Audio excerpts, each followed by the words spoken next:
The God of small things. The God of small things Arundhati Roy का प्रसिद्ध उपन्यास है, जो केरल की सुंदर पृष्ठभूमि में पनपती एक परिवार की जटिल कहानी को बयान करता है।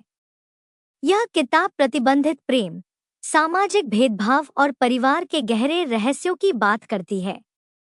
दो जुड़वा बच्चों, एस्था और रायल, की नज़रों से यह उपन्यास दिखाता है कि एक दिन की घटनाएं कैसे पूरी जिंदगी बदल देती हैं। कहानी की शुरुआत होती है केरल के आयमेनम गांव से, जहां जुड़वा भाई बहन एस्था और रायल अपनी मां अम्मू के साथ रहते हैं। अम्मू एक ऐसी औरत है जो समाज के बंधनों में जकड़ी हुई है, लेकिन फिर भी अपने बच्चों के लिए दुनिया से लड़ने को तैयार है। उनकी जिंदगी तब बदल जाती है जब उनकी विदेशी रिश्तेदार सोफी मोल उनके घर आती है।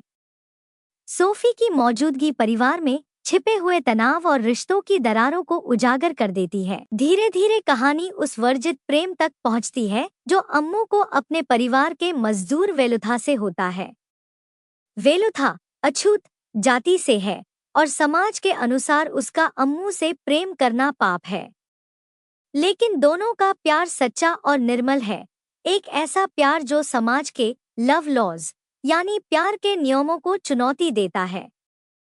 जब उनका रिश्ता उजागर होता है तो परिवार और समाज दोनों मिलकर उन्हें तोड़ देते हैं। सोफी मोल की आकस्मिक मौत इस त्रासदी को और भी गहरा कर देती है। इसके बाद वेलुथा पर झूठे आरोप लगाए जाते हैं और उसे बर्बरता से मार दिया जाता है। अम्मू का जीवन भी धीरे धीरे बिखर जाता है। सालों बाद जब एस्था और रायल फिर मिलते हैं तो उनके बीच सिर्फ खामोशी नहीं, बल्कि अतीत की पीड़ा और अधूरा प्रेम भी मौजूद होता है। अरुंधति रॉय ने समय, स्मृति और भावनाओं को इस तरह बुना है कि हर पंक्ति कविता जैसी लगती है। The God of small things सिर्फ एक कहानी नहीं, बल्कि एक अनुभव है जो बताता है कि जिंदगी के बड़े फैसलों को अक्सर छोटी छोटी बातों से तय किया जाता है।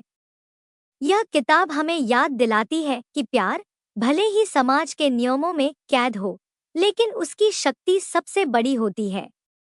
अरुंधति रॉय ने इस उपन्यास में दिखाया है कि कभी-कभी छोटी चीजें ही सबसे गहरे जख्म देती हैं, और वही छोटी चीजें हमें इंसान बनाए रखती हैं।